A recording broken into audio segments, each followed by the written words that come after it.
you. So welcome all you guys to this live fish room tour, which I have never done. And you have to bear with me. A lot of these tanks have not been maintained for a long time. So this is going to be a huge dirty fish room tour. A lot of these tanks have not been cleaned. Some maybe since about a year or so. So anyways, here's some of the tanks. We've got a long way to go. There's a ton of them.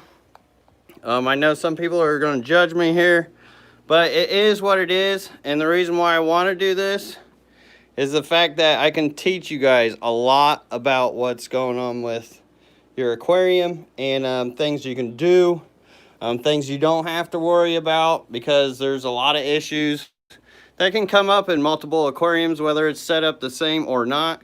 So we can go through all these tanks and talk about this, that, and the other, and why it's happening, what you could do to fix it, what I could do to fix it.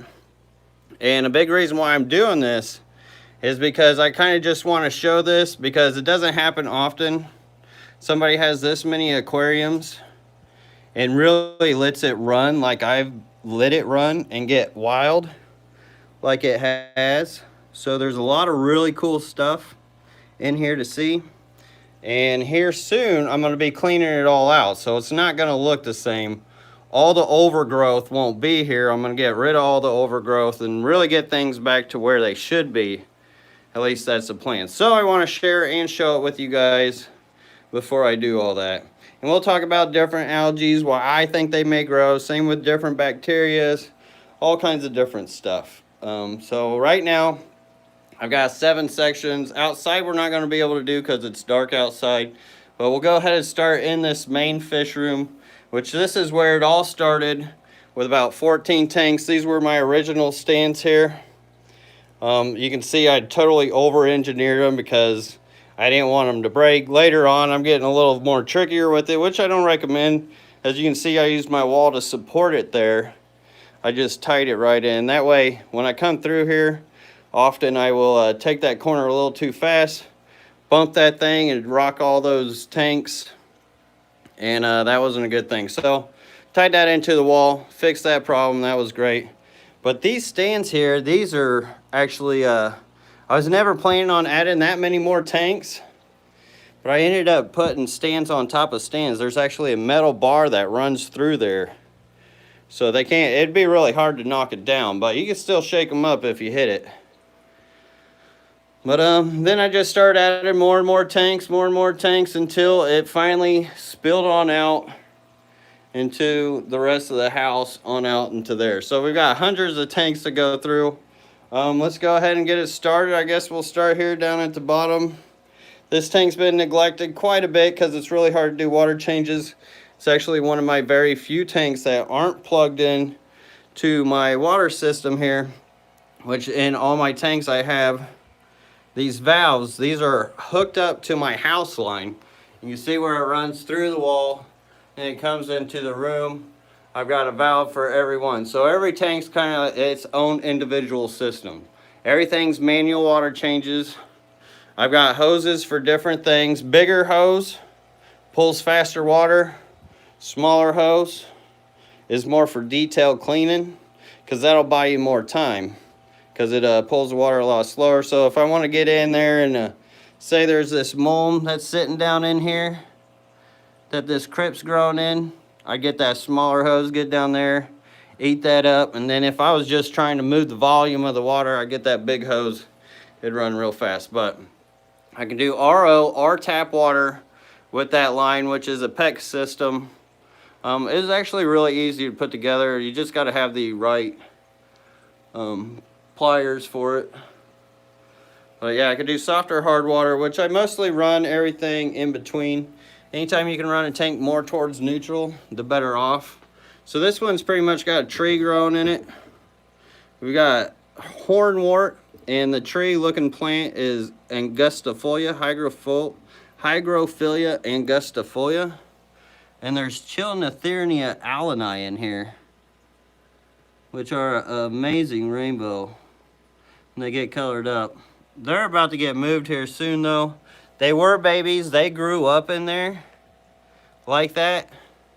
And this is actually one of my favorite lights to use for fish tanks. It's compact fluorescent. But with all my tanks, I wouldn't be able to run that many compact fluorescents around in this fishery, and the radiation would just be off the chart. But I tell you what, something about that radiation for those plants, those bulbs have always worked wonders for me. And then this tank down here, let me find a light. These are the cheap aqua neats. This is their newer one. I just got off eBay. Really slim profile. This tank hasn't had a light on it for probably about a year, yeah. Well over a year. I've got scarlet reds in here. They've been doing amazing.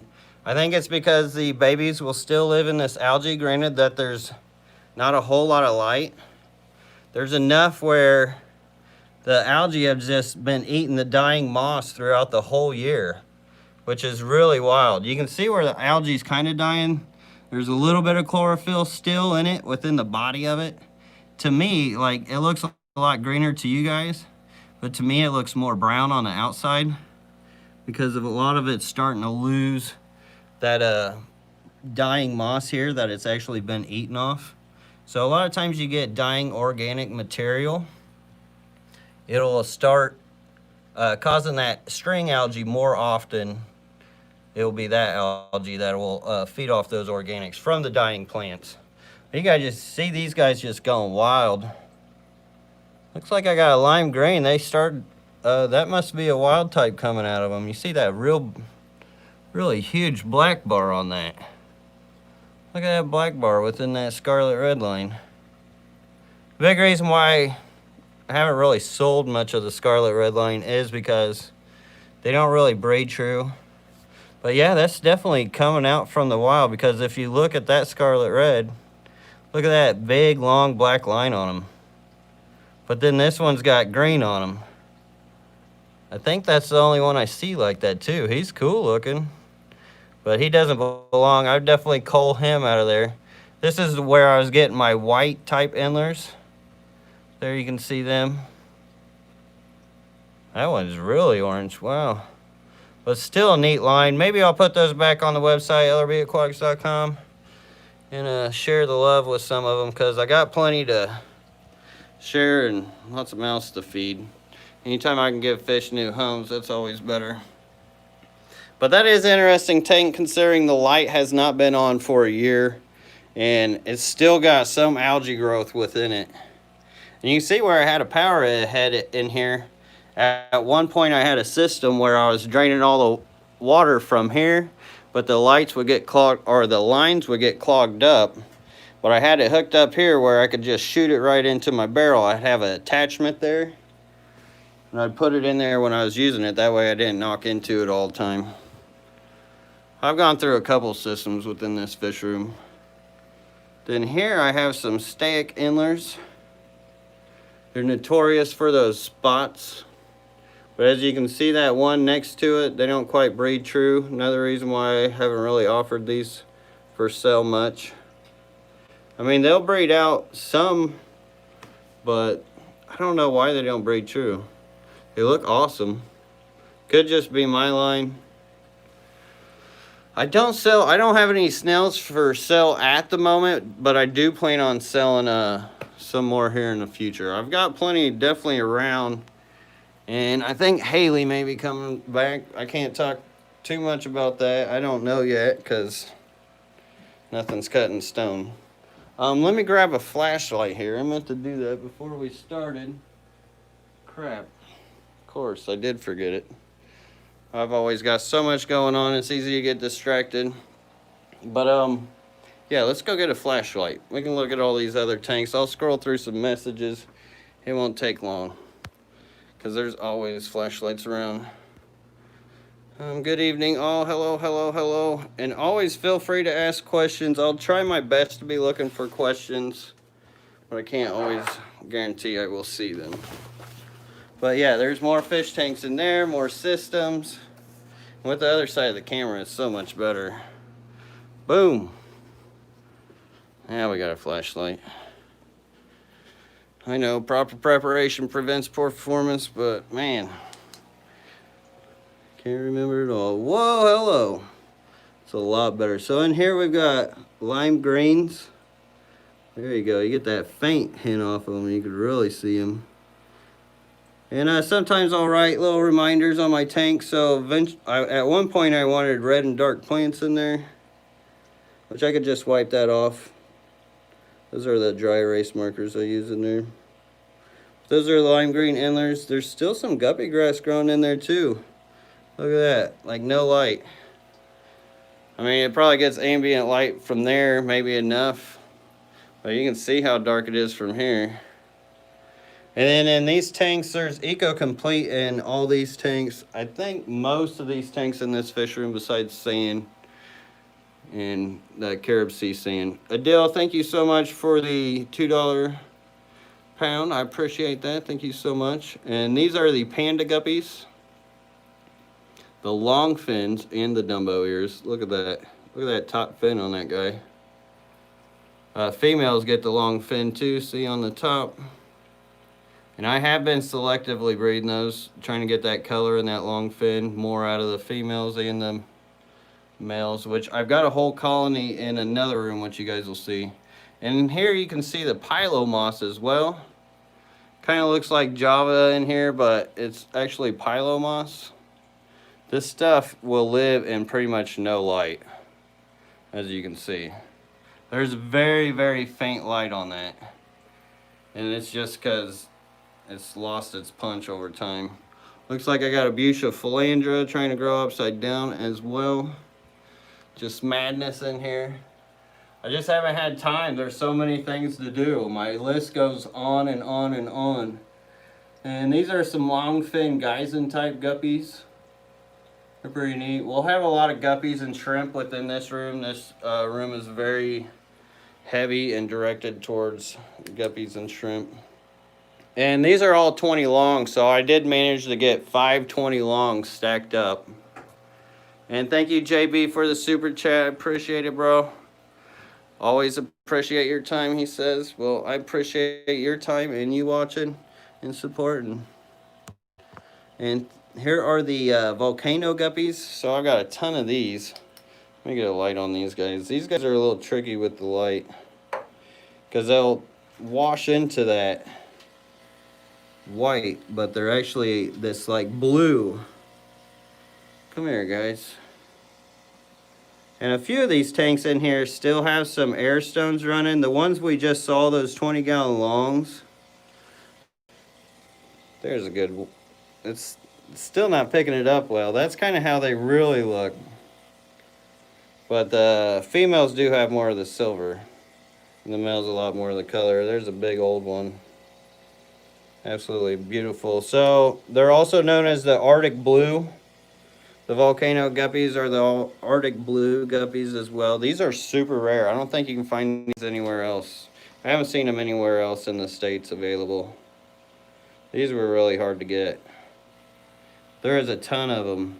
I was getting a ton of females. Like I almost ended up with just females because the females were getting too big. Like they get ginormous. Yeah, like here's one. They were getting bigger than her. And when they start getting that big, they get a little feisty and they'll start taking out the males. So you'll end up with a lot more females than males. And Nurse Beckus, thank you so much for the awesome $10 super chat and the support. That is greatly appreciated. And here we got some Huteroy Crip. Or no, I think that's red metallic. Yeah, that's a red metallic. And let's see, this is the, what is this? The Vesuvius, which I've even got floating here. You can see it kind of sprawling out while it floats, which is a little wild. It ended up turning to algae though because it grew up too much. But you can see where the Retalia rotundifolia is starting to take over the algae. And what I'll do to fix this is just pretty much rip it all out. Now I can save some of the plants that are on top and keep continuing to let them float.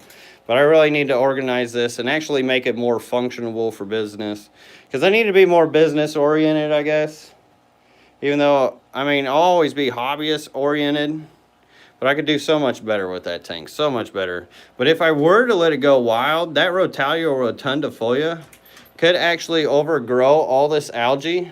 So it would cycle through its phase, like all this would kind of, some of this would live, but all that algae would end up dying eventually after this Retalia rotundifolia just grew on it, because it would just essentially become a substrate base for the roots of all this plant to live on. So it would create a really cool marsh if I did continue to let it go and go, but that would take a lot of time for that to actually happen. And then in here, this one's a little cloudy. More I've been thinking about it because it's been becoming up in a lot of the Friday Night Live Q&As, or well, not so much from you all, but within my mind is these bacteria blooms and the whitish kind of water. And my theory and what I think it is mainly from, and I've seen it happen too, is if you get overpopulations or just a fish dies in an aquarium, or shrimp die, or snails die, or worms die, or whatever, instead of algae, how algae will eat up nutrients, this bacteria will eat up the organics from that live and dying fish, which causes more of that. And since I don't have a filter to pick and clean that stuff up and filter it through that good beneficial bacteria, then it maintains that way. And it can be hard to clean out from just a water change because it can just keep growing and going and going. But I do got a lot of snowballs in here, which I haven't had them on a website for a long time because sometimes I've got a bad habit of putting fish in a shrimp tank, and this actually had some killies in it, which I had it really heavily planted. They're only supposed to be temporary, but now I've got them moved. The colony's starting to get a lot better. And wow, Father Fish, thank you, my brother. Thank you so much for that awesome super chat, throwing down a $25 super chat. And that was great to see King of DIY in your live stream just not long ago, which he's a good man. You guys are both awesome people, and thank you so much, Father Fish, for the support. I appreciate it, brother. We were just talking about you the other day, me and the girl, how we need to go visit a beach and need to go visit you, and there's a beach near you, and that would make sense instead of going to an island. But here you can see a ton of baby fish up at the top. These are actually rice fish. These are the Indian rice fish. Why are they being shy? Normally they're right here in the corner being all cordial, wanting food. But they are hiding the red and blue. You can kind of see them back there. That's got a red metallic crip in it as well. Maybe I'll come back and sneak catch those guys because they're not wanting to show up. And then we got Hydrocotyl tripartita too up in the back. That's what that plant is. But these fish actually carry their eggs behind them. You little turkeys. That's the thing about a live fish room too. Tour too, is you can't always get the shot. But here's some long fin, I guess you'd call them black guppies. I'm not really sure exactly what you call them. Their fins are way long for them. I haven't really sold any of these. I just kind of keep the colony. I got them from a IFGA competition.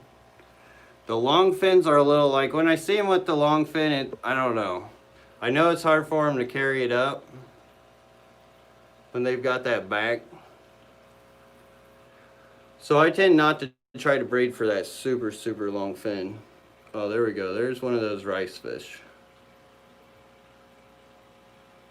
See him slowly peeking out like, what is going on over here? They're like, that's not a can of tetratropical granules. I think you can see eggs on the bottom of her. A really neat fish. We got Hornwort, algae taking over. And a lot of reason why algae will take over is the fact that the plants, they're either not growing fast enough or right enough, not getting enough nutrients to grow right. So they'll end up dying. And once again, as they die, the algae will eat the organics. And sometimes they can grow too much. And once again, if it grows too much, then it'll start shedding, and then you'll get dying organics, which again creates that algae. And here we got some split tail Endlers, really neat fish. This line has an albino and normal type within it. These were some dwarf neon rainbow fish that grew up in there as babies. They kind of got put together on a little bit of Subwassertang. And you can see how all these tanks are too, all the snail shells. So I think it's been like 4 or 5 years at least. Well, since Wesley, and he's gonna be 6 soon. So wow, it's been a long time, like 5, 6 years since this has been going. All these tanks in here.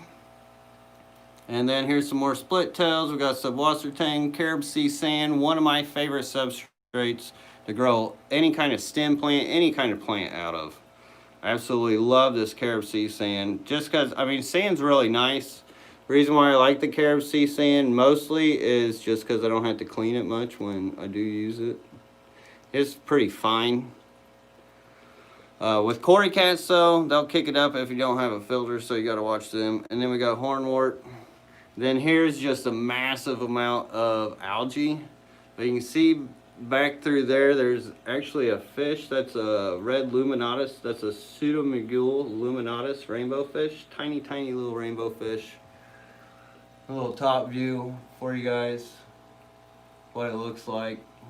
You can see just the overgrowth. And with my lights, as you can see, they kind of float in the air. And to get that effect, to just float them up in the air like that, I actually just use fishing line, which you can't even hardly see it. There you can kind of see it. And I'll just hang my nets up there. But that's a neat little effect. And then I just used hooks and ceilings if you guys ever want to float your lights. Then in here we got some Starburst Endlers.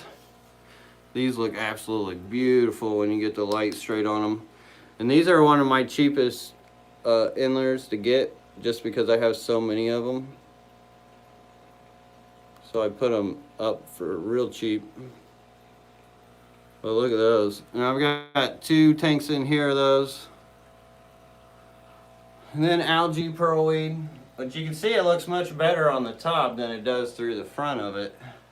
And this tank is empty. I got something a long time ago. I got some, you know, those killifish, the eggs from like eBay, where you'll buy the killifish eggs and then you add water and you watch them hatch, which is really cool. If you guys never done that, if you guys seen those killifish eggs where you can buy them dry in the pouch from either Amazon or eBay, I would still recommend doing it. I would not add the water or the peat moss into the tank that I got it from. I would kind of dilute it from that after they grow.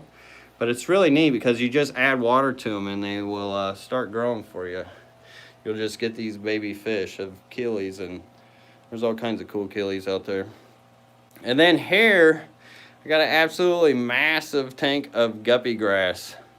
And then these are also my coal shrimp. So there's a ton of coal shrimp in here. This tank is way overfilled with guppy grass. And I actually feed a lot of this to my barbs, which you'll see in the garage section. And many of you guys know the mascara barbs. Here you'll see a lot of seed shrimp eating off the little bit of algae. I've got some green algae growing on the front of the glass there, you can see. The seed shrimp love to eat on that stuff. If this algae wasn't right here, as you notice, like where it ends, right there, there's no seed shrimp. But where the algae is, that's where you'll find the regular shrimp and the seed shrimp. But there's a lot of, I should have baited all the shrimp. There's a ton of coal shrimp in here of all different sorts. Lots of snails. But yeah, I should have fed the shrimp first. I was planning on doing a lot before I hopped on live, but then my life is just full of distractions. Lots to do around here in this house. Pearlweed. This is another 40-gallon. Like above, that one with the guppy grass was a 40-gallon. This is Huteroy Crip. And you can see how much light there isn't with this plant. And look how well it's growing with little to hardly any light at all. Like pretty much what's getting light is what's at the very top, which I guess could be what's keeping it kicking. But you see how thick it is down there. Those stalks are super thick too. These are very, very old plants. These, excuse me, all these tanks have been established, like I said, for 4 or 5 years. Got some nice, what is that? Can't tell if that's green or what. This is where, yeah, this is a green heavy line because I put a lot of yellows and blues together in here. So that ends up making green shrimp. And there's a lot of petite anubias in here as well. Another one floating around in here. You can see it just bunched up, growing. Really neat tank. It's got some driftwood in there, Physidum fontaneus. But you can see it doesn't need much light either. That's a plant a lot of people struggle with. I know I struggled with it a lot. A lot of people thought it needed a lot of light. Which it doesn't, it's just a slow grower, so it's hard to keep clean long enough to let it grow properly. So that's why people struggle with it a lot. And the same thing with slow growers, why they struggle with them a lot. Because we try to push slow growers, and it's really hard to push slow growing plants. But here you can see just a tank covered in yellow shrimp.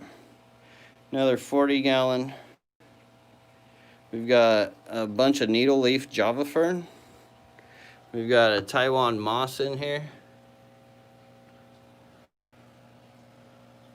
And then, yeah, just a ton and ton of yellow shrimp. A little bit of cladophora algae. I actually had a marimo ball in here, and it will create this carpet of this cladophora. It's not as predominant as it used to be. People used to ask me to sell them that stuff, which I always thought was wild. I never really did, because I wouldn't feel right selling algae. But I'd give it to them if they wanted it.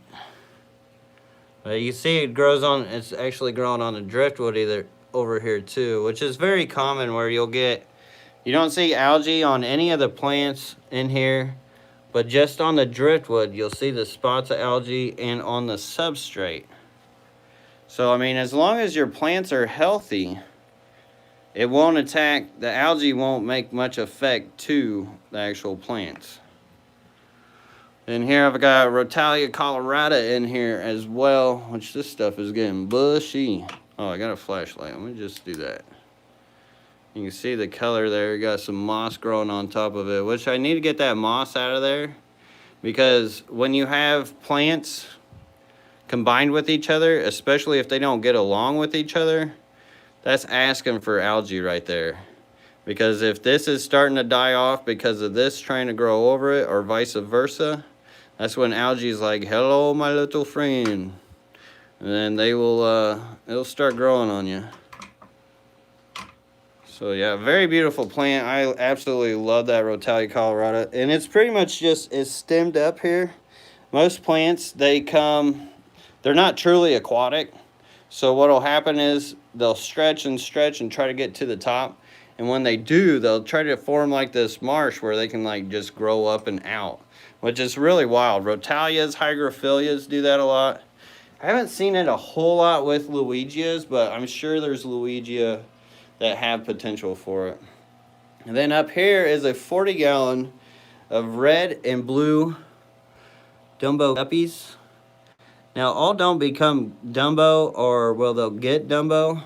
This is why there's so many variants of the red and blue guppy. Like they'll have the Santa Claus one, they'll have the green jade one, they'll have all the different names for these types. But all it is just different morphs of them, because none of the lines ever run right. But there are some really beautiful ones that you'll get from them. And really beautiful fish, especially with that green water background. I do find green water to tend to happen more in my sand substrates.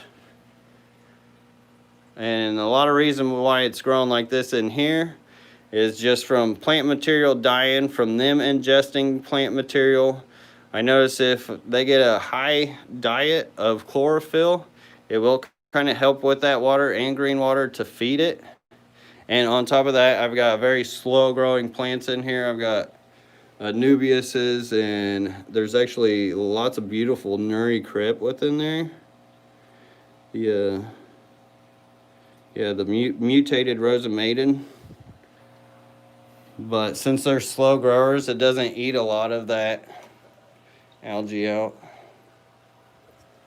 There you can see a little Huteroy Crip. But yeah, these guys look amazing from the top. Look at that. Look at that. Get a little vacuum for cleaning up the salt crystals. I don't know. It must be something else. Not any salt crystals in here. And I don't do any vacuuming with any substrate or anything like that. If I do get mulm or something I want, like say there's a bunch of algae and there's a bunch of mulm here and I peeled it up and I wanted to get some of it, I would just kind of make a tornado with my hand and get that up through into the tube and siphon it out that way. But besides that, I don't disturb the substrate much. And that's because, I mean, you got a lot of life within that substrate. It just becomes its own eventually. And I'll have other substrates where you guys, this is eco-complete, so you can see how much natural dirt it's created over these years, where it's kind of created its own dirt to where it's just mostly eco-complete on top, which is real wild. And then up here we got the Luigi archaeota. And this plant's really kind of wild because it'll grow different types of colors in different conditions. I'm not really convinced if it's light or what exactly makes it that more of a white, but it's really neat. And this is Retalia Colorada. And we got the little rock pile back there, driftwood and everything for the shrimp to grow up and get big in. You get it from the top view of the Luigi archaeota. These yellows are very, very heavy eaters, and I really need to start doing more water changes in here because you'll start seeing a lot of the holes in here, which can be partially the snails or the shrimp. But at the same time, since I'm not doing my water changes and re-oxygenating these plants like I really should be, they're not getting that extra push to grow. You want to get extra push to grow your plants. Do your water changes, but don't do them too frequent to where you're keeping too much water clean. So if I'm changing the water, ideally I'd want to do it at 25% a week. Now if I wanted to go 2 weeks, I would go about 40 to 50%. But you don't really want to go over that because you got to think you're going to want all that cycled water, especially if this is no filter. If you got a filter, you kind of get away with it, but still don't really recommend a huge water change unless you've got a massive bioload to recover that cycled water after that new water comes in. So you got to think about that new water and that cycled water mixing together for the health of your fish and the skin of your fish, because that's what it usually affects, is their slime coat. You can see some of those yellows are super solid. Some are cleared, like I'd call that guy. Definitely that guy needs cold. But that's how you get your green shrimp right there. That's how I get my green realies, because you'll get that snowball mixed as well with the yellows and the blues, and it gives it just that little mixture. Same with this. This is where's the yellow really? Oh, he flew away. These guys are always so hungry. Hey, there's a yellow really. All right, and then over here we've got a 29 gallon. We got a 16 gallon turned on its side. This one is full of Vallisneria. We got Subwassertang. We got bronze crip and a lot of split tail endlers. And you can see the age on this tank with all the red algae there. Absolutely covered in red algae. And it takes years and years and years before that stuff starts developing. I'm not really sure what causes it. It is really hard to scrape off, but to me, I think it gives it that special character, that patine of having an old tank, because I think this tank's at least 10 years old. At least. Wow, look at that guy. Now you can see all the variants of these split tails. There's a more albino one. Now you can see how these plants are growing together with the bronze. The Vallisneria was kind of taking over this bronze crib. Reason why it looks kind of tore up is this was full of Vallisneria, like completely covered, but I've been selling it to you guys.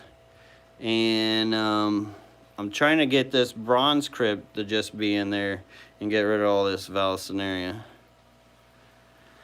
And then here we got Pylo, and then I got a pair of platinum guppies in here. Absolutely beautiful fish. I don't know where the female is. She's hiding. But I still yet to get any babies from them. And you can see I still got a filter there. I don't think it's running anymore. If it is, I haven't touched this thing in forever. I mean, this is like 3 or 4 years. This is one of those cheap, what was this, a Tetra? If that, one of those Walmart ones. Oh, it's an Aquatec, one of those Aquatics. 5 to 15. But I think it is still moving a little bit of water. I don't know how it's still going. Yeah, it is. Look at that. I think it's a trooper. So that's a decent little motor within that cheap filter. And it's growing a bunch of pearlweed there. You can see, and then also Pylo moss. A little different tank. Fit it in where I could get it in. Then here I've got a bunch of albino green. I don't really have these on the website, I don't think. Guppies. I do have the albinos. Yeah, I do have the albinos on there. I do. These things are absolutely beautiful. And they had a Fluval 3.0 on them recently, but a couple Friday nights ago, I was showing you guys these fish and totally dunked it into this tank. Which should help the green water, because this was thick with green water. But you see there's a corkscrew Vallisneria all throughout here. This was just laced with lots of organics. You can see it in this soil, how thick those organics go. But this is the Fluval Aquascaping tank from Aquashella. No, it was, what was it? Why can't I think of that right now? It was like one of the biggest. I'm having a total brain fart on there. I'm sure somebody will say it. What was that event? Anyways, that come from Aquascaping contest. But here's some Taiwan Lily. Yes, aquatic experience. Wow, I can't believe I forgot that. Or could not think of that. But anyways, here's some Taiwan Lily. And this is a crystal red tank. But these guys don't breed a whole lot. I notice when I feed them specialty food, they tend to breed more. I think that food might actually be over here. Yeah, whenever I feed them stuff like this. What is this? The shrimp boost. This stuff worked real good with boosting up their babies.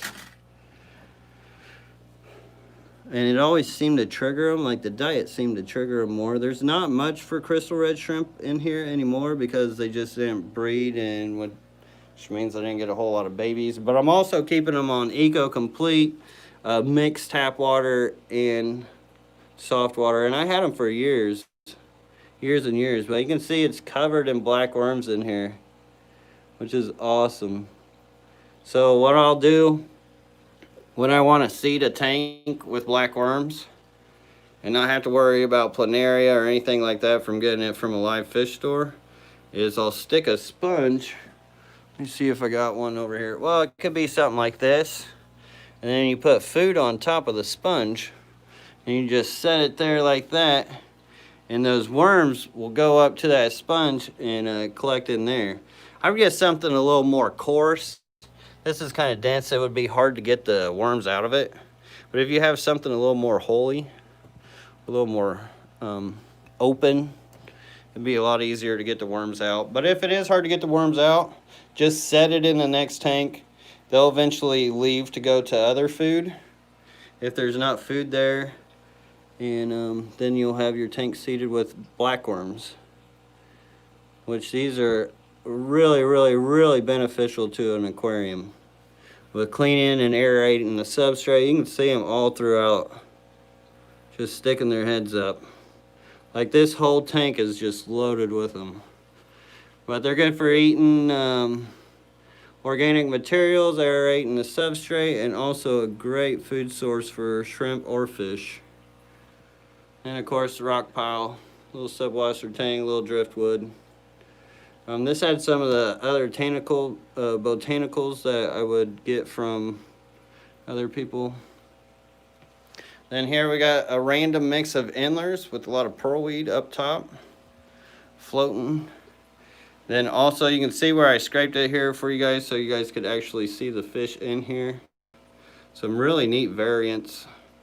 I'm not exactly sure what causes this, but every once in a while I'll get this random ballooned up one. I don't know if it has like an extra big air bladder that it's grown with, a mutation or something that causes that. It's really weird. But there's this like pink one, that guy. He is bomb. Oh yeah, look at him. They're like pink rainbow tigers or something. Those are gnarly. But you can see where the green algae was growing, and then eventually I was starting to get this black beard algae was spotting up.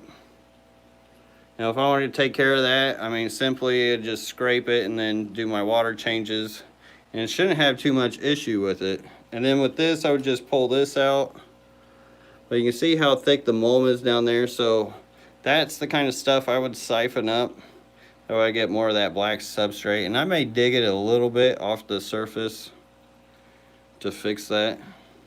But yeah, with this, just scrape it off, but always make sure you do your water changes after you remove algae or do a big bioload change.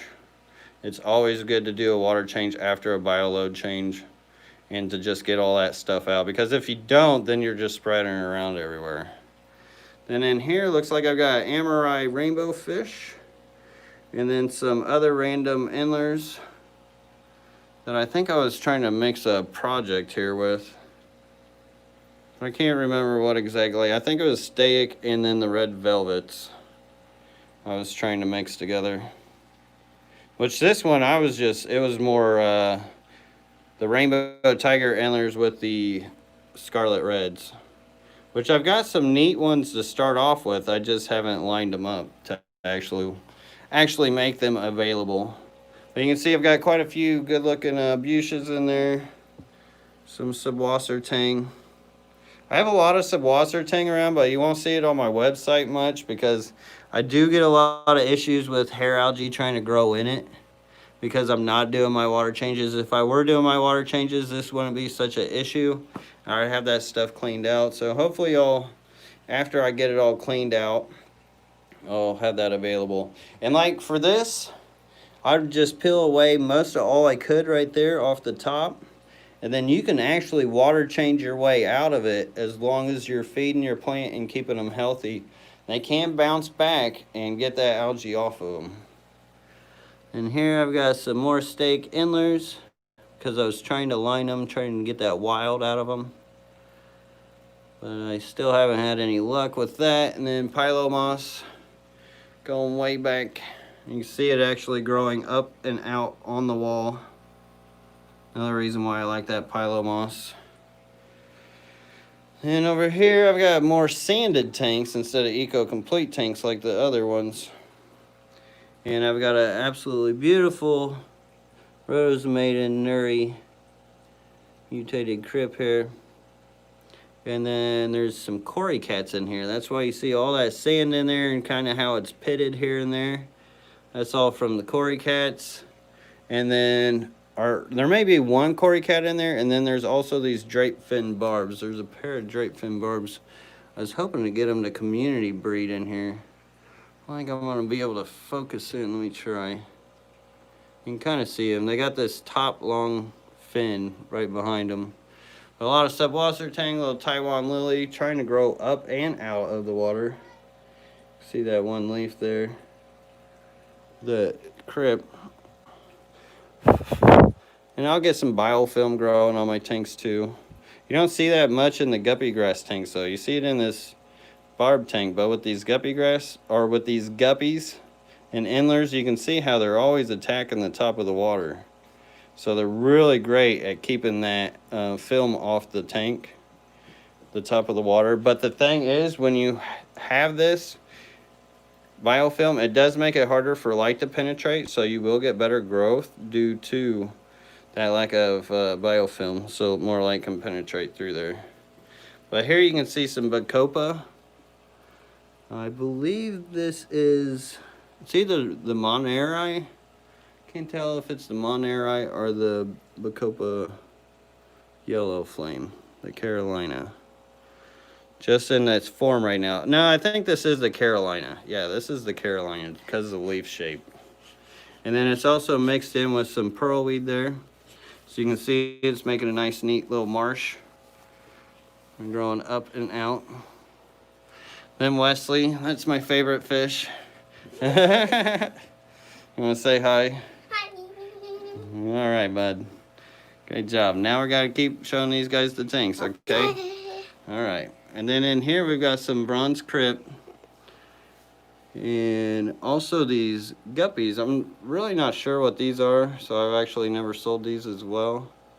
They're a special kind of blue one. Let me get my flashlight. Watch out, Bubba. Whoa. But to empty my aquariums, I always get the hose, and that's what I use. I use a pump and a barrel, and then I send it off into either my bathtub down here or my sump pump in the utility room. But these guys are beautiful. If I can get, got a nice green and blue on them. Of course, they're all going to be shy now. Oh well, we'll move on to the next tank. And then here we got more red metallic crip. And this is actually a muppy. Or a Mindler, whatever, or a Gendler, whatever you want to call them. It's a mix between a guppy and a Endler. I got these from Black Moscows and Rainbow Tiger Endlers mixing in together. Which these are really gnarly looking. You can see that crip, absolutely beautiful. Or that may be the Nuri too. I think, no, this is the Nuri as well. Then we got Bucha Philandra here. And albino snakeskin Endlers. These guys are absolutely wild. They haven't been, like when I first got them, they were really prolific for me. And eventually they just quit breeding out. It was really weird. Looks like I'm super male heavy in here. Doesn't look like I have any females in there. So the males must have just taken over the females. You see some of the different colors on that Buche. Once again, these have been all no filter for a long time. A little bit of Rhetia trying to come back here. Actually, all these used to have Rhetia in here. I did get rid of them all. Rid of all that Rhetia in here. And then here I've got lime green Endlers with a nice cover of some Pylo moss and a little bit of Bacopa trying to grow out. Which it's kind of neat how it's not a whole lot underneath it, but it's all just this thin layer right on top. And you see where it's dying. So if it doesn't have enough space, it'll start dying from the inside too. If it doesn't have enough nutrients or exchange oxygen, well, this is not going to have a problem with oxygen exchange, but enough space to really move. I don't know entirely what exactly causes that white and yellowing. That's my theory, at least. You can see the Bacopa wrapping up back in the background. This is a 10-gallon. Then here I've got more lime green Endlers, but this is more covered in algae. Not really any plants. This is just pretty much just algae. Can't remember what was in here. Maybe there hasn't been much in there for a long time. Then empty tank, empty space, because these two busted out at one point in time. You can see how it's not quite level there. I'll probably get me a piece of styrofoam, end up putting it underneath here before I actually install these next two tanks back in. That way I won't have an issue with that. And then in here, a bunch of guppy grass and more of the Arctic blues. She's looking more Arctic ice white. Well, he's pretty old. I wonder why he is looking more pale white. It's kind of weird because I'm pretty sure when I put him in there, he was more vibrant blue, which was maybe a few weeks ago. But sand substrate and guppy grass.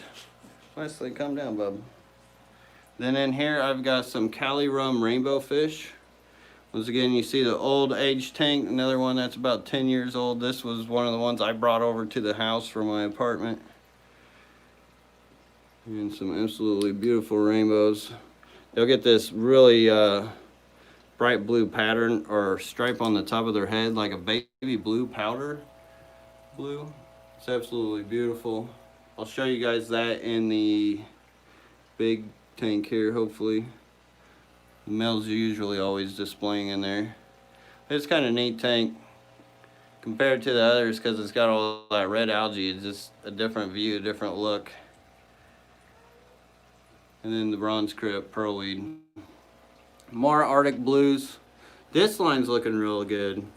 This is actually the original line. All the other tanks were split around from this line. But these guys are looking really, really good. It's the ones I usually split out. And I think this is the green Wintii. You can see it's absolutely taken over that tank. And for some reason you can see there's no algae really in here. I don't know if it's the guppies or what, but they really clean this tank up well, that even though it's overgrown, I don't have any problem with any algae really growing in here much. Actually, I'm not seeing any at all, even with the Subwassertang rocks and driftwood and Anubias. So it's really weird how some of these tanks will react compared to others, because you've got that 10-gallon super overgrown, but then you got like these guys where it's got guppies too. Granted, the bioload's not as huge, but that's just hornwort. That hornwort should be growing like crazy in there, but yet it doesn't. It could be what's been built up there throughout the times. I don't know. It's really weird. It's definitely got to have to do with organic breakdown. Maybe this had a time where more plants broke down and those nutrients didn't get taken care of, which in turn, it didn't really happen to this tank over time, so it never really did have that buildup. That's about my only guess. Because there's definitely been more fish in here than in there. Which could be part of it too, balancing it out. But Dana Harris, thank you so much for the support and $10 super chat. Always great to see you around. Says, love this Cali Rum, Lucas. You the man. You the man too. I love your rainbow collection. He's got an absolutely beautiful rainbow collection.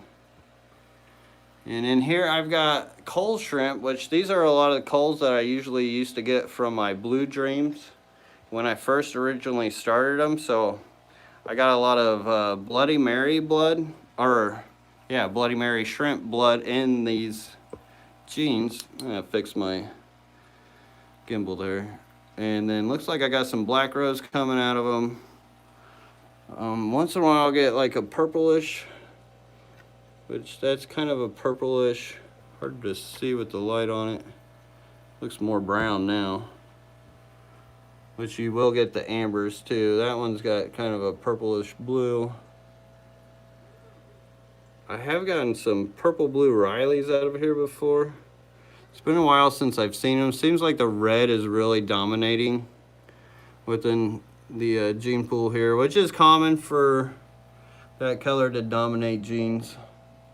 And it seems like a lot of that's starting to breed out. You can see how thick the mulma here is with even the seed shrimp and the sand. So this is all mulm. Then you go to the front. Look how lined up there. But then I've got snakeskin orchard endlers in here, which I plan on moving all these shrimp eventually. Look how thick that is. All mulm. And you can see things live in it. I think that's mostly seed shrimp or detritus worms. But these guys really haven't been breeding out for me. These snakeskin orchids. I don't know, it could be the shrimp feasting on the babies. I've never really seen much for babies in there. It would be cool if they did start breeding them. You can see where in this tank as well, you have the light, see how it hangs there? But see where the Pylo moss is actually growing? It's growing up and over to the side of the tank away from the light, which is really wild. because usually plants will grow to the light, not away from the light. But it's growing up on that wall, away from the light. Really, really weird. All right, so that does it for this room, the main fish room. Hi, Wesley. Yes, yes, we see you. He's been wanting to get in this shot this whole time. That light's starting to flicker up there. And then I've got my fish closet as well, which I hardly ever get into this. There's a lot of stuff I've collected. You guys know how it gets. Fish caves, all kinds of stuff. Powers and pumps. Because you never know. Alright, so now we're in the office section. Wow, an hour and we are finally through the first room. Let me get this switched on. I like to use the manual timers over the electric timers myself. And just because, I don't know, I find them more reliable over time. So in here we're in the office section. So I'll just go ahead and start over here. We've got a tank that I originally made for some noob newts, but their times have passed. Can I get through here, Wesley? Thank you, buddy. And this tank I've actually have a top on, and I have not done any water changes in this thing since I've really set it up. Just for the fact that I don't really have my water plumbed into it, plus it doesn't lose a lot of water. Can you please, bud? So I don't get a lot of evaporation, but it's really neat how it growed with the hydrocotyl and the Pylo moss. Got some driftwood in there, and there is some endlers and shrimp that live in here as well. And it just naturally sustains itself. So even the endlers and shrimp, I don't know if Sarah feeds them, but you still see them in here. But I'm sure there's plenty to nibble on in here within the substrate and everything. One day I'll get that all cleaned up too and get it better for you guys. And over here I've got my all male guppy endler tank, which now has females in it just because I wanted to see what would happen. I should have cleaned the glass, but there was not enough time in the day for me to do that. But I've got Luigi, Lymphnophilia aromatica growing here. It's starting to dry off because we've got drier air. It's winter time now. But when the humidity is up a little more, it does a lot better. And the roots coming down through here and the rhizoia has created this absolutely amazing natural spawning mop. We see you, Wesley. Come on, bro. And then here we've got some Cryptocorn ferruginea. That's the silver purple queen.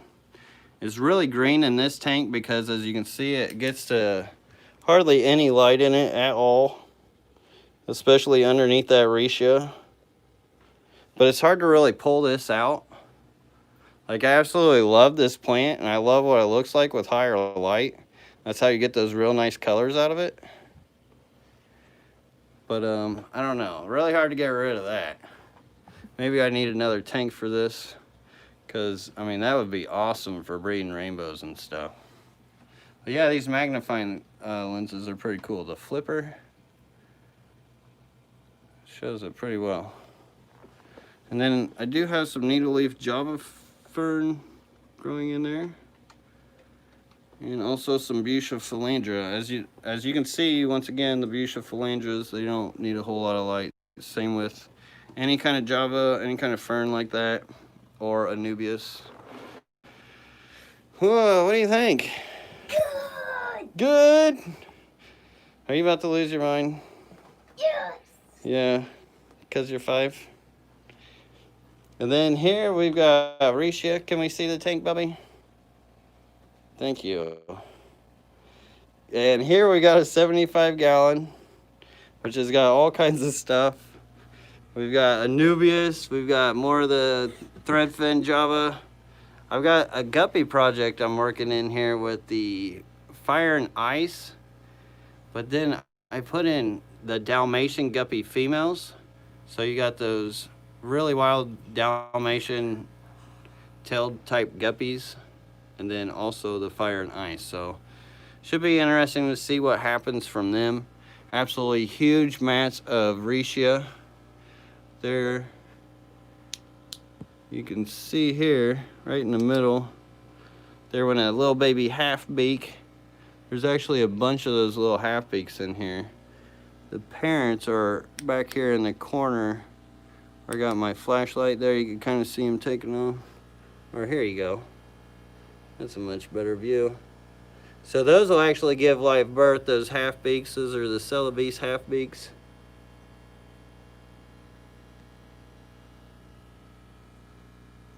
And there's another baby underneath the rechia, usually within the spots. So when I feed this tank, I always try to feed around in the different sections. That way the adults eat over here, then the babies can eat elsewhere. Then, can you watch out, Bubby, please? And here's some flamingo pink crip, but it doesn't grow that pink because it doesn't get that much light. And then lots of Bucephalandra growing. That's supposed to be a snow white Anubias back there, which was super white when I got it, but it didn't stay that white. I think it needs more light to get that white. And more Bucephalandra, spiderwood. And up here we got some 10 gallons, which have some coals, mostly really coals from my Blue Dream lines. Once in a while we'll throw the blue velvets in there. There's a Cory cat that lives in here, which is kind of clouded up the water as it sifts through all the sand. More of that Taiwan moss, some bulbitis. I think that's the, what is that, the Huteroy? Yeah, that's the easier to grow one, I believe. Ooh, there's a nice specimen right there. Nice, quite few. Nice red and blues. Oh, there's that Cory cat. He's chubby. Super chubby because he gets to eat everything.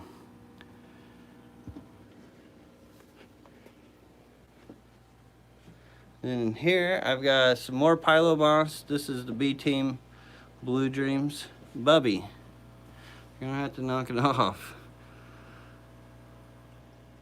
As you can see, they're just absolutely everywhere. And we got Retalia Colorada, ton of it growing all over the place. This stuff was picked at for so long. You can see how small the stems were growing. It usually will grow more bushier, but the more that you pick at it, the smaller the stems will start growing. So you can see how it looks really neat, how it's got all these tiny little buds of new growth all over the place. And adding fertilizer helps with that as well. Do I have soft nut water? No, I've got hard water that comes out of the tap, like 300 some plus TDS. But sometimes I'll cut it with my RO, and I try to keep it more neutral. The only difference that'll usually happen with most of what I keep is I'll start getting calcium buildup and lime buildup in my tanks and on the side, so it just makes my scraping and whatnot a lot harder. So this would have a lot more calcium and lime in it. But I try to think about my water since I have both systems. If I start seeing more calcium build up in here, I'll start using more softer water, because that softer water will start breaking down all that lime and calcium naturally for me because of its acidity, which will start blending the water as well. So I can kind of balance it that way. And I have mixed the fish room a lot between hard and soft water. So I've ran this fish room with completely hard water, and then I've also ran it with just RO water and remineralizing everything. Then eventually now I just kind of mix everything. And the softer water is more, I think, for the plants, because you do got to watch your guppies and shrimp running too soft water, because some do need mineralization through osmosis and whatnot. This is a black line of black rose shrimp that you're looking at, Neocaridinias. Then this is a B-Team Blue Dream cold tank, which, I mean, they all look pretty good. Solid blues. A little bit of willow moss there, a tiny bit. But of course, little rock piles for your shrimp. Gotta have those rock piles if you want lots of shrimp. Fuchsia philandra growing up underneath all this pearlweed here. Absolutely massive, a bunch of big massive pearlweed. And you'll get that often too, where you can get a lot of plants that actually grow really well underneath other plants. Huteroy Crip, which is normally looked at as a higher light plant, actually the best growth I ever seen it come from was underneath a ton of, I believe it was Subwassertang if I remember right. It looked absolutely amazing. Like the crowns were ginormous. They had this like reddish kind of hue to them. They're absolutely beautiful. And here I've got algae running amok and Retalia Colorada trying to act like trees within it. And then an old line of, this was a second gen Rainbow Tiger Endlers strain I was trying to work on. Which you can see some of the patterns are absolutely amazing on these guys. But then I would still get these guys. So I didn't really go too far with these. So look at that. I need to start pinpointing these guys more. And then here's Rainbow Tiger Endler, another second gen that I was trying to run. Once again, started throwing out those scarlet reds.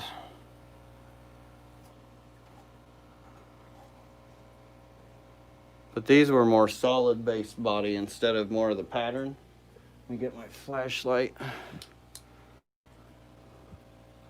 Well, maybe you can see them. Lighting, yeah. See how the body is more solid instead of as much of the pattern, which looks cool as well. Get more of that blue tail too. I love when they get that blue tail on them. And then these are the platinum. This is a platinum mixed between purple koi guppy and a platinum guppy.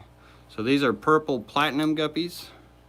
You see the females have the white tail like the platinums will. And then the males. What's going on with these guys?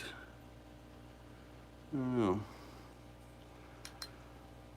I have another colony of these. This isn't the normal colony. It's got some black one it's pulling out too there. Interesting. So the generation, I actually got really lucky when I first blended these guys. The first gen was just the same as the second gen. So this is interesting to see right now for myself. And then in here, and you see in there, there's no plants. There actually used to be a bunch of guppy grass in both of these. But my light ended up going down and then they just kind of ate up the guppy grass as it died. There's actually some Matei cory cats in here as well, but they're more than likely hiding back underneath that rock. And that's why you see a lot of that mulm up top too, because and like the sifting, how it looks like it's been sifted through. Because those cory cats, usually they're out. Oh, there's one. Right on back there. Kind of looks like a skunk cory, but a little different. Then over here, we got a bunch of Anubias. Old grimy tank. Here you can see like the lime and the bicarbonates and calcium building up on the sides, as I was talking about earlier with the hard water.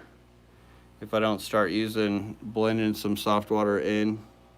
These are super rare. These are Glossolepis maculosus rainbow fish. Absolutely beautiful fish. They'll get like a grain to them. And then they get that spot, which is real rare for rainbow fish. They almost look like a lure underneath the right light. They look like a real fancy lure. But here again, you can see where I scraped it halfway. But with this algae, it's a very, very thin layer. It doesn't really have anything else built up on it. This could just possibly be that lime and calcium sticking to the glass or the bicarbonates or whatever the heck that is. More than likely lime and calcium. But you could just scrape off. But you can see algae will try to grow within that and eat off of it. I'll get that long hair algae. Actually used to have a 125 long that had the back scape. The barb tank in the garage back scape was completely covered with that. It was actually one of my favorite tanks I ever had. And more albino snake skins with the long tails. These guys are beautiful. Look at them. I haven't really seen anything like these around anywhere else either. A lot of these fish are ones I haven't seen around anywhere, and that's a big reason why I picked them up and put them in my fish tanks. Here I've got some half beaks. This is running more on the softer side because I've got this sphagnum type of substrate. This is the stuff I got from Tanner from Serpa Design. It was his special mix that he made. I just threw it in here as substrate. It had coconut fibers and all kinds of other stuff. Looks like, I don't know what all that white is. Is that like a fungus or just waste? It's kind of interesting. If it's got a natural microbial base to it now, which isn't bad. It's not something to fear, and it could be really beneficial.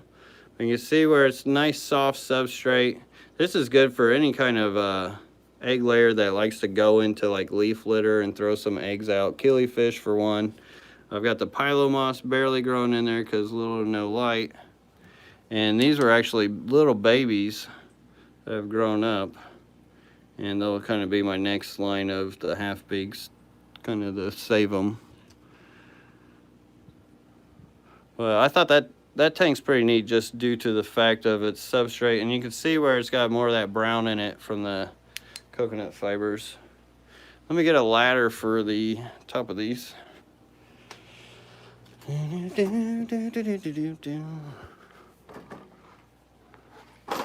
this is, let's see, 1, 2, 3, 4 rows high. These I actually had to jump up to feed at night. But you know, it's always worth the extra tank, right? More Arctic. So these are the huge females I was talking about. I ended up taking the females, put them in this 20-gallon, and started another colony with them. As you can see, there's a few survivors that they let live. We'll see how that goes. We've got Java moss actually in this tank. I don't think I've actually ever sold any Java moss, but I do have it.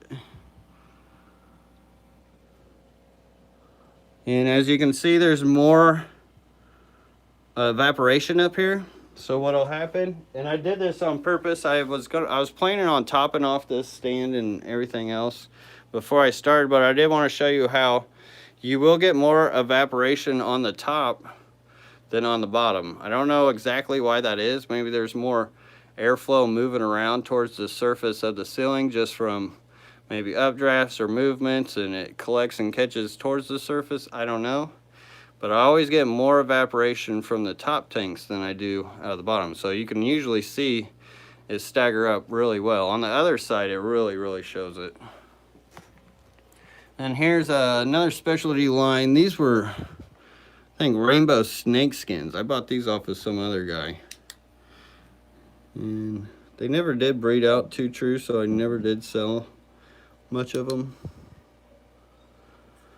That was another thing. I meant to show you guys this tank down here too, the old Aquascaping Aquatic Experience. This was a 2016 tank. And if you look in here, how it's a little darker, I think due to all the reishi that is broken down in here, some of the chlorophyll has gotten into the water and given it that tint, that color. Which this has got some really neat randoms in it too. Huteroy, it's got Java fern living underneath there. There's a huge pleco down in there. He's not doing all his job on cleaning everything. Way overgrown. All right, now back up here. I just wanted to show you that because this tank with the greenish hue kind of reminded me, and it's kind of the same story. You got the reishi that often gets broken down and then eaten from fish. And then once in a while, you see this goofy fish here too, which is kind of young. Like for some reason, that'll just happen. I don't know if they just have a weak immunity. They just raise up that way, but I won't sit here. Some people would just destroy this tank trying to fix whatever that is. But it obviously isn't affecting the rest of the fish. You see, whatever it is really just affecting that one. So my guess is just a weakened immunity. And whatever happened to it. You can see some of the growth over there. But here's another tank. This has a ton of algae growing in it. There's some pseudomugules in here somewhere. I can't remember if the Luminatus are in here or the Aru2s. But Kevin Leong, thank you so much for becoming a member. I really appreciate that, Kevin. But that's nothing but algae. Where are those guys? Of course, they got a very, very nice place to hide, so I'm probably not going to be able to show you guys those. And here I've got a backup line of black Moscow guppies with some triparta, hydrocotyl triparta. A lot of it. Really neat from the top view. You can see where the females get a bit nippy with some of these males. But these are the Dumbo ears as well. Which gives them that extra flair. You see a little blue in their belly. Flapping around like little butterflies. And nothing in there. Oh wait, no, there is a cory cat still in there. So that was a baby. I didn't know if there was still any babies in there. That might be a blend. What the heck is that? Uh-oh. That might not supposed to be. Because that egg actually came from this tank, which we'll cover next. It is my 125 rainbow tank. This is one of my showcase tanks. Just due to the fish alone, not so much the plant anymore. Even though it looks wild as heck with all the algae, I kind of like it. I kind of like it. That's a natural aquascape.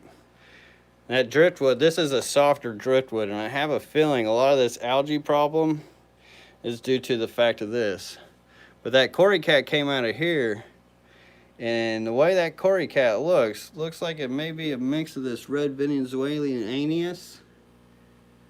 And I've got, what are they? Shoot, I've got another type in here, and I think they may have blended. Where'd they go? I got swordtails in here too, which is really neat within all these big rainbow fish. This is the one you'll find on my Friday night streams often. There's the red Venezuelan Aeneas. I see those everywhere. Oh, Duplicarius. That's what the other one is. This sweet guy, that's a Melanitania goldie-eyed Kai. He's a big old boy. A lot of these rainbows are getting some age on them. That's the female to them. Another male. Male Dorothea glossolepis. This is a Calirum, or no, that might be a Van Heereni. Yeah, this is a Calirum. He's huge. Look at that guy. And he'll get a blue on his head when he's in breed mode. That's a female Dorothea. Upper tier, Chelnithernia. Bowmani, those are absolutely beautiful. They get like this purple belly. Dorothea, or no, this is the Doblei, Melanitania Doblei. They'll get like a tricolor in them with like green, yellow, and blue, and red. Really neat tank. The plant is Luigi archaeota with I believe that's Windelov fern. Looks like these guys may be getting nipped on a little bit. Wonder who's doing that. That's not good. What are you rainbows doing? Trying to make work for me? But I do have to keep a rock on this log to even keep it down because it's actually a softwood. And I think that softwood's what's been causing a lot of that algae issue in there. But one day I'll get this cleaned up. This is a really cool crib too. This is a Molmani crib. Got that from my buddy Charlie Grimes. Really, really neat crib. I've struggled with it a bit just because I usually put it in a tank where fish like to eat the leaves just because it has huge leaves, which acts as a good nutrition for them. Same with this tank. There's blackworms and stuff in there as I had in the other tank. But let me pull over here. Danakin Aquatics, thank you so much for the $5 super chat. Says Roland from GPAS told me to tell you hello, so hello, LOL. Well, hello, Danny, Ken, and Roland. Glad to see you guys in here. I hope Roland's getting his fish room still going. But here's some Nubius. We got a Fraser eye. That's the longer one up above that looks different. Or no, that's a Ranger eye. Excuse me. That's a Ranger eye. And more petite. And then lots of guppy grass. And sometimes I can grow this Taiwan Lily up in with the guppy grass as well. But I've ran through most of it for you guys. More Nubius growing up and out. Albino guppies, but you can see these are kind of a goofy line. So I put the goofy ones in here. But this has a ton of these Synodontis luticipinus. I mean, a ton of them.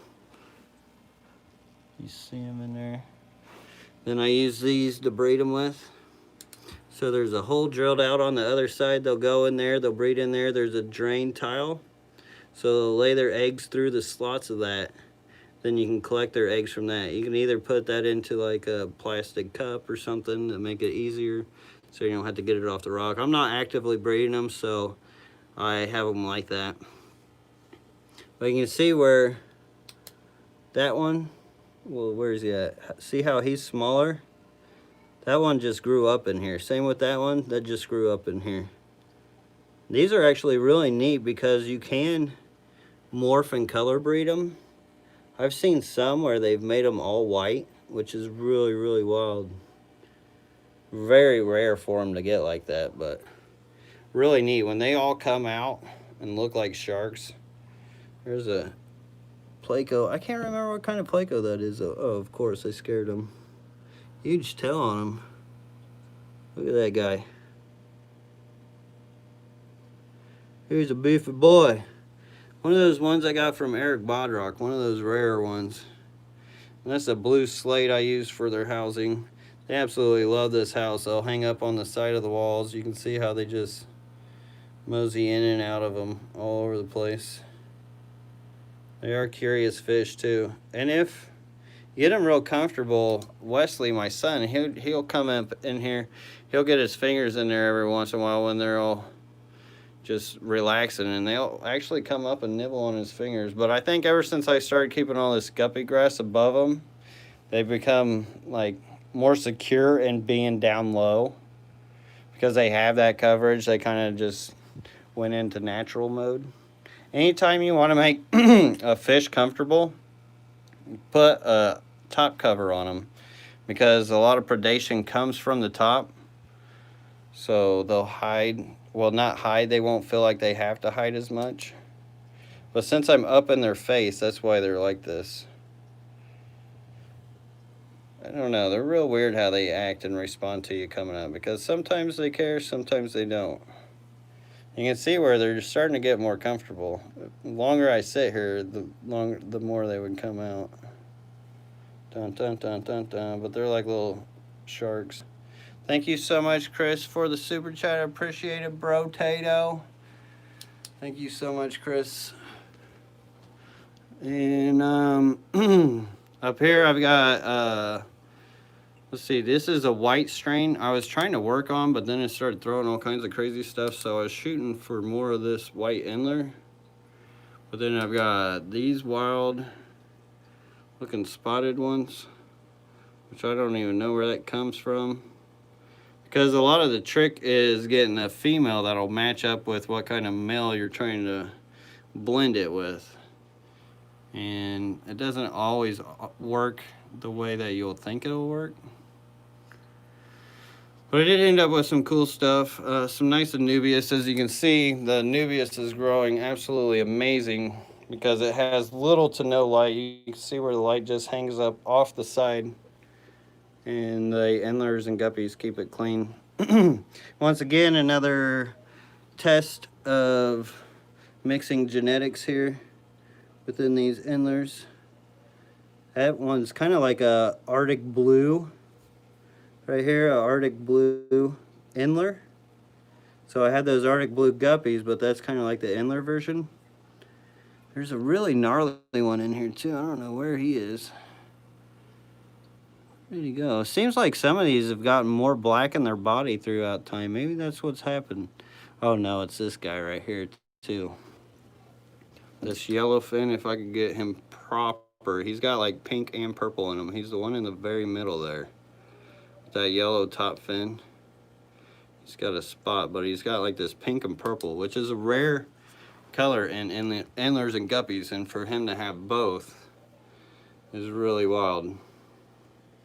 And then here, these were a mix between black Moscows and the rainbow tiger Endler as well.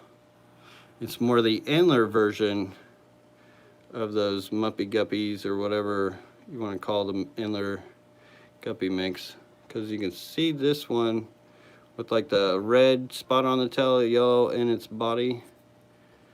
This guy. Where the other ones have more of the tiger version, but he's got more of the black Moscow in him. Which is really neat to see. And then pearlweed floating all about. Little Luigi archaeota. This is Bobitus. And then algae. And then here we got a nice colony of A-Team Blue Dreams.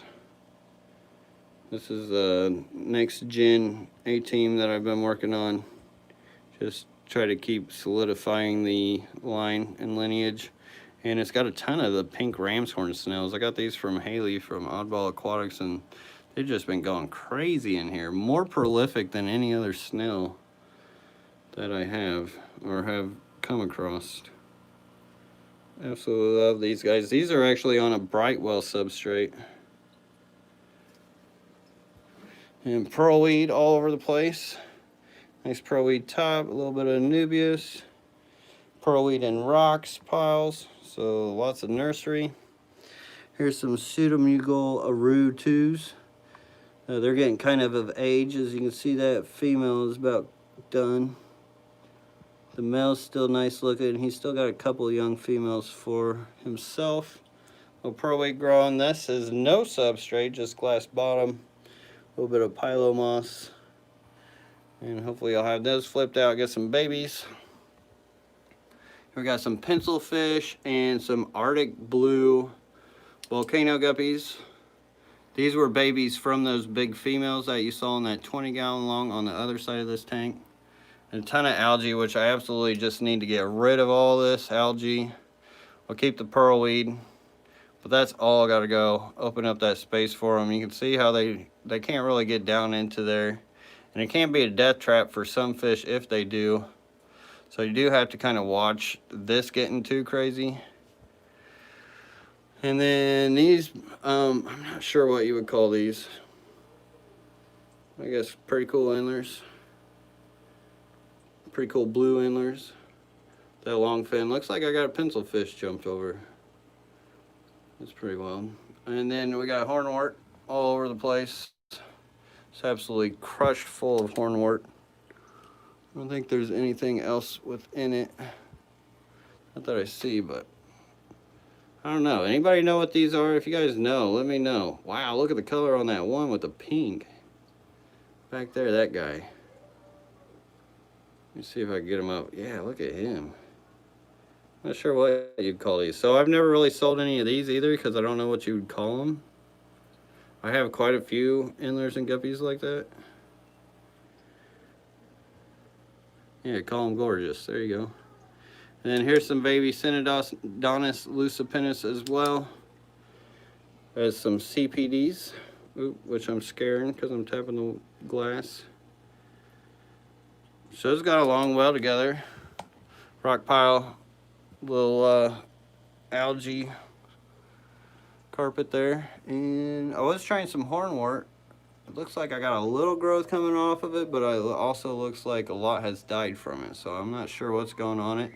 Maybe the Synodontis are eating on it. Then we'll jump up here where I've got Bacopa coming up out of the tanks. Let me grab my ladder real quick.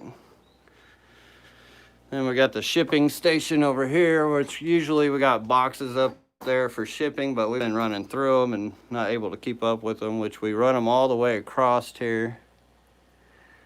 And then I keep all my towels and whatnot. More boxes over here. I've got to do something with all this. I was wanting to do like terrariums and whatnot. I was cleaning it all out and then just never got back to that project. But we store all our shipping stuff, all within that space is where all that magic happens.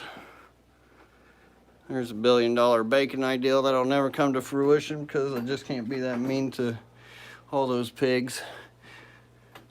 Because people would just eat it up. Even though now with what's going on, it wouldn't even matter. And here is some pingu guppies. Let me see. Whoa, that female is freaking out. You can see the male back there. They get a lot of pink on them. It's not a really great picture of them. A lot of pink, little yellow and green on them. Females can get big. Ton of hornwort here. And pingu is P-I-N-G-U. Just as it would sound like pingu. Then here I actually have Bacopa that has jumped and gone to 2 tanks here. So I decided this tank wasn't doing it for it. And decided to go towards the light and then to this tank here. Which this has long fandanos in it. I don't know where they're at. Oh, here they are. They're being a little shy. Super long fins on these guys. Ones in here are pretty old. Yeah, of course the good one flew back in the back, but you can see where this Bacopa, where it started from up into here, curled his way up and over, created all these roots. Really neat. It's cool from the top too. So you can see this plant definitely likes to grow out of water more than it does like to grow in water. There you don't see much in the tank, but there's actually some Picta rainbows in here. These are the Picta 2s. Melanotania Picta 2s. I'm trying not to scare them too much, but you can see the color on them. Absolutely beautiful. And you get these guys in a better breeding tank too. Then I also had long fandanos jump over, even though this one looks pretty young. What's going on with that? Often with these natural tanks too, you'll get some fish that just show up out of nowhere because you'll end up with babies that you didn't even know you had babies of. Because there's so many cracks and crevices. But really neat setup there in between all those plants. All right, now we're finally done with the office section. Start with the horrible camera there. And yeah, off onto the guest bedroom section. So that's the artwork I had for the Mad Scientist thing. A big shout out to History Living in Your Aquarium for making that for me. And he's working on another one, which is wizard theme, and it's about done. And I'm super excited to see that. Here we got a male Goldie-eyed Akai in here. He's all by himself. The female had jumped from his other 40-gallon breeding tank. He may have drove her out, but he was a really good dad to the fry. But I still didn't want to risk it, so he ended up coming in here with, there's some blue dream shrimp in here as well. They're all probably hiding from him because it is about feeding time. With that light on him. There you can see that color. Ooh, they don't like that light. But pearlweed, algae, man, that lighting is terrible. With that light, that yellow light, this is a shop light. Some of the lights I'll use are these shop lights. This has a cover on it too. I wonder if that has any play with that. And I've been recently using these shop lights as well. You can get them on Amazon by like 12 case for like 20 bucks a piece, super cheap. Here we got more shrimp. These are the Blue Dreams. 18 Blue Dreams. Which is all sand substrate. I like to keep my Blue Dreams on the sand substrate. Absolute massive amount of Pylo moss.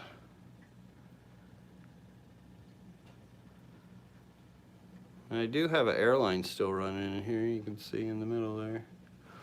And we've got huge, huge mother plants of bronze crip.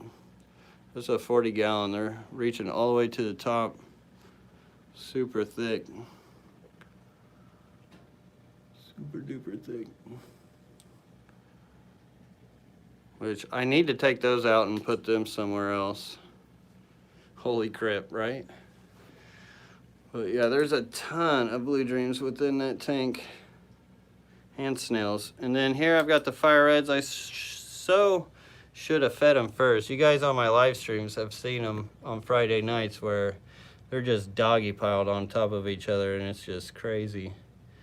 But here's all the fire reds all over the place. And I'm thinking now that, like, I know the driftwood has some cause to the bacterial blooms and helps feed it as well. But when you do have population booms and blooms, sometimes you may not notice them if it doesn't crash the tank hard enough, and it'll cause those bacteria blooms as well.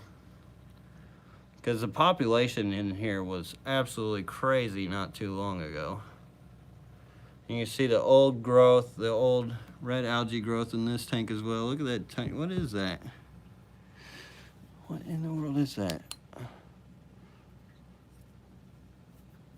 Is that Menuda? Marsilia Menuda, I think. Am I thinking of the right plant? I don't know. This has got Java fern or Java moss in it actually. Well, that's kind of hard to see. You can see it there. For some reason, it ain't really grown that much. But my goal is, it didn't have much light. Another reason why this water is kind of like this is because the plants. All right, so that room isn't the best for quality as far as internet and stuff, so I'm gonna have to run through this room a little quicker.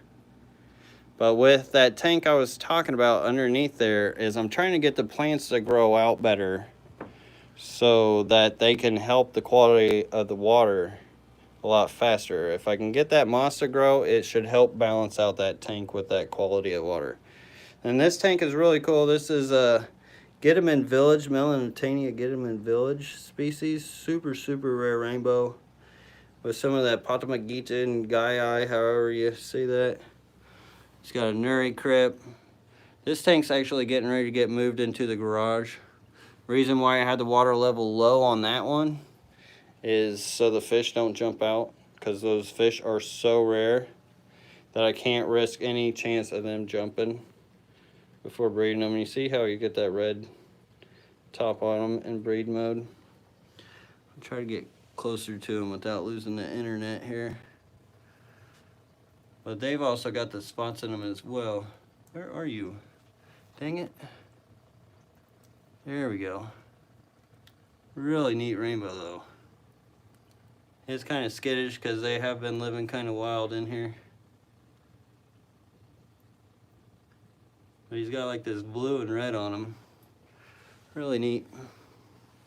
Then in here is a test on quite a few things. These have no substrate, no plants or anything. So in here, there's nothing. In here I have some baby Synodontis you see growing up. Those grew up from eggs in there. I just pretty much threw the eggs in there and seen what happened. Raised them all up with tetracolor tropical granules. And here I've got some of the platinum purple kois. They all go to the other side of the tank because I actually feed on that other side of the tank. And this is actually orangish because of the tetracolor tropical granules. Because I'll feed these guys a lot of food, because there's a lot of them and they're constantly hungry. Look at those big fins. And yeah, these guys really don't get that much for water changes either. Empty, just because I didn't have nothing to really mess with.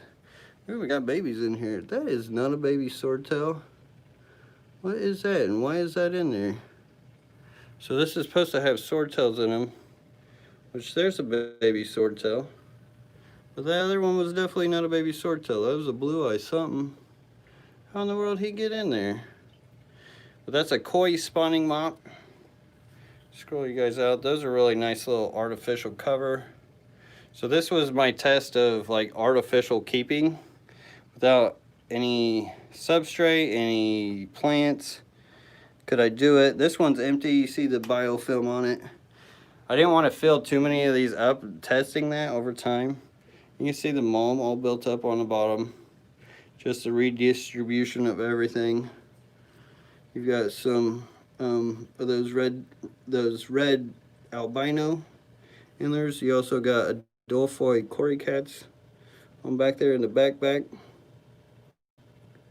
So you can see it can be done without no filters, without or air, without a substrate. There's the Lucipennis. But it's all about this mulm. As long as you got some mulm and cycled water, you're good. And look at all these guys. These are, oh wow, that's a wild from the panda, long-fin panda guppies. There's a bunch of cory cats in here too. Neck-eye cory cat. He's kind of hard to see. They look like the pepper cory cats kind of. There's driftwood in that one too, so tested that out with a little more organics. This isn't a stand I'd normally show people just because of what it is. It's kind of a different test. Not a lot of people may understand it. But you see how those cory cats are? They're perfectly fine. You see how the guppies are perfectly fine. The water changes in here do not get done that much. And they'll still breed out. They'll still do their thing. These are more split tails. Once again, driftwood, younger split tails. More cory cats back there. So a lot of these no filter, no substrate. Because the glass bottom is really good for those cory cats. That shot's terrible, I know. I'm sorry. I'm just kind of talking now just because it's really hard to even see in here. But this glass bottom is really good for those cory cats because they don't hurt their barbels. There's nothing in there. We got lime greens in here, no glass. We've got more guppies. And with the guppies, it's a lot easier to get away with this sort of thing because guppies are very low maintenance. And then I've got like fire ice in there, some swordtails. And I can't remember, these are pingus. We're pingus. Is it just you now? Oh, where's her buddy? Wonder what happened. She eat him? I don't know. But anyways, that's my no substrate, no filter, no nothing, no plants aquariums.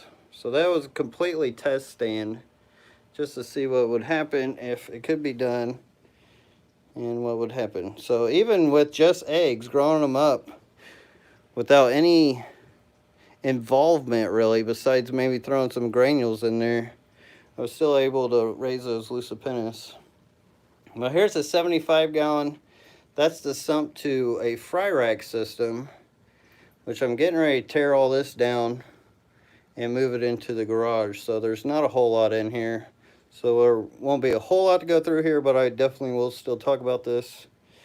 Because what I do is I'll just run the water on through, drain out in there, and then it gets pumped up into here, and then on into all these containers. So just to do the water change, I just have to take care of this and then turn on my pump, and they'll recycle all the water for all these fish within the containers. And I'll use this for either breaking up Endlers, Killies, bettas, or just babies.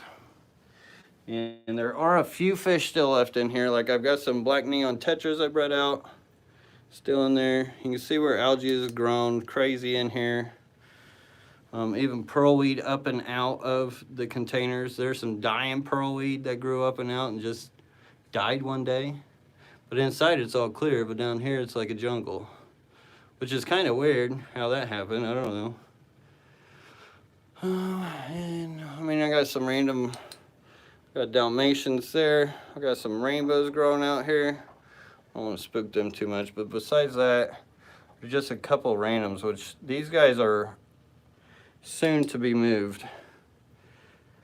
Real soon. So that covers the guest bedroom, which is an odd bedroom. And eventually, this whole side of the wall, I'll end up turning this into more of a shrimp room. So this will all be down and off, and I'll have this section and that section to work with. And that'll give me a lot more space, which will be cool. All right, now down into the other areas. And of course, hallway, you gotta have your fish posters. So we got one for goldfish, arowana. And who would have thought, look at all these morphs of arowanas. Absolutely amazing fish. I wish we could get more of those. And the loricata, or however you pronounce that. And then we got freshwater shrimp. And we got guppies I think, what are these, zoo posters? Yeah.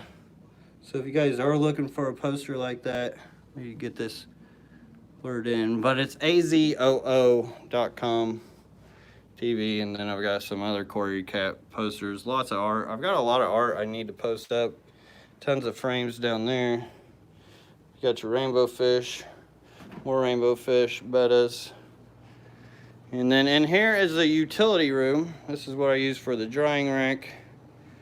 It's an absolute mess in our house right now just because got projects going. Our electric stove went out on us the other day. It's not working anymore, so we had to get a new one of those. But this is another fry rack system. This is actually set up for my quarantine. So whenever I get new fish, what I'll do is I'll get them in the bag, and I'll keep them in their bag, and then I'll cycle the water through them because all my water is dechlorinated. And I'll give them this fish bath because you never want to get the other person's water into your water system. That's where most of your problems will happen when it comes to bringing in new fish. Once I started giving them fish baths, I know it sounds crazy. I've had so much more success with new fish. I know it's way off the wall of what people normally do for acclimation and whatnot, but it works absolutely amazing for me. And then here's where I have my water system. So I have my regular line that comes in hot and cold, shower valve, and then also two other valves up here for turbo boost. I don't really use the shower valve as much anymore. I just really calculate it from there because I can get more power through it.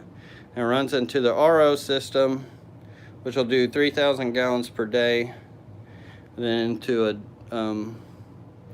distiller or whatever we call that, and then up through. And then I could switch either to the tap water. So I've got this, soft water goes through here, or I just run the hard water through here. And as you can see, the valves are off each way, so nothing gets mixed. And then each section actually has a valve for each zone. So if for some reason I had to shut off for a zone, I could. I've never really had to. But before it even gets there, it goes through these carbon blasters. So this carbon blaster will take out the chlorine chloramine for you, which is absolutely amazing when it comes to keeping your water for your fish, because really what we're doing, we're keeping the water more than we're keeping the fish. So it is important to get that kind of stuff out. It just helps in the long run. That's a UV sterilizer. I don't even know if the bulb works anymore. And then the house filter. So if you don't want to get a crazy big filter system like this, to get the chlorine chloramine out, so you don't have to worry about dechlor and putting those other chemicals in your tanks, you can get one of these small house line systems. They're really inexpensive, and you can do carbon blocks with those. You just use a carbon filter and that'll pull it out. And I did have to get a tankless water heater because our regular water heater was not enough to take care of the water changes in this fish room. And then this is the utility section. It is also guppy heavy. Mostly just my favorite lines within 40 gallons. We got some other random fish in here as well. But as you can see, as I was talking about that evaporation, you see how these top tanks, they definitely got most evaporation taken out of them. Midline, and then the bottom's not as bad. But here we got a massive amount of that Puttamageetan guy floating up top and on the side there, as well as some beautiful buches.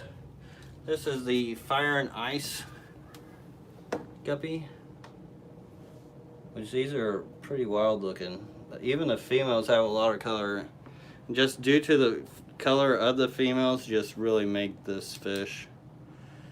This line of guppies. The pearlweed as well. If you can't tell, I love my pearlweed.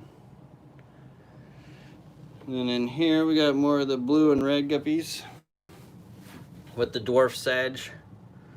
And then we've got more Java fern. Tons and tons of pearlweed growing up and out. Which I stuck that up by the lip. Actually pulled this up and pulled it out of the lip trying to get it to grow up there, but it doesn't look like it was taken.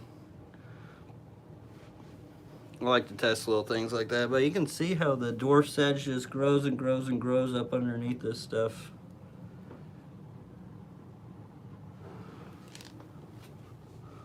Those guys always look cool from the top. Let's check out these guys from the top. These guys look cool from the top too. I can get that glare off of there. Fire nices. Then over here, this tank's kind of neat. This is a Bacopa, the yellow flame. You got random bushes growing up underneath all that. You got willow moss growing up underneath all that. So it's all kind of blended in naturally. You got bristlenose plecos, which those will breed in here. You got blue dream shrimp all over the place in here. We've got the maculosus rainbow fish. We've got, oh, man, what is that? Procatopus similis. It's kind of like a killifish and rainbow fish mix. That one with kind of a lantern eye, which I'll get a better shot of the adults above. We got the crypt in the middle.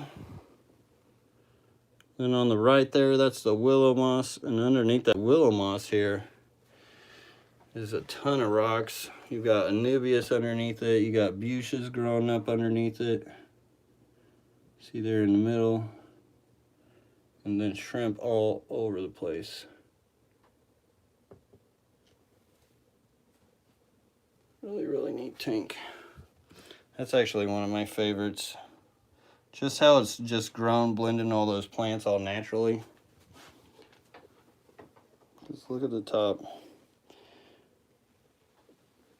And then in here I've got some rummy nose tetras, which I've always tried to breed these. I still haven't had any luck. Got the anubias, got the bacopa. I think that's the tiger vallisneria. It is. I got kind of the green water going. Same with these. These are the blue Hawaiian guppies. These are really beautiful. More of the tiger val. You'll get to see more of that later. I like to put shrimp in a lot of my tanks too, because why not? I have a lot of shrimp. Those are 20-gallon highs. I absolutely love 20-gallon highs as far as tank dimensions. Here I've got just random Endlers. So I'll throw some coals or just mix them in together in here, just kind of play around. That pea soup green tank. There's like nuri crips in here. There's actually a ton of plants growing in here, but you just can't see it. For some reason, I have the hardest time battling green water out of that. Like for some reason, these are starting to blend through, but this one has just been super thick with green water. What will happen with this is that green water actually settles a lot at the bottom, and it can get into the substrate. So that's what makes it really hard to get rid of if you can't get it all out of the substrate, because it really loves to grow back. And over here we got a 40-gallon, and this has my black Moscow guppies and nuri. This is actually a nuri crip mutated, but it's humongous. I've never seen it get this humongous besides in this tank. Absolutely just went crazy. You can see some of the baby offshoots. Then we got Retalia Colorada and pearlweed mix there.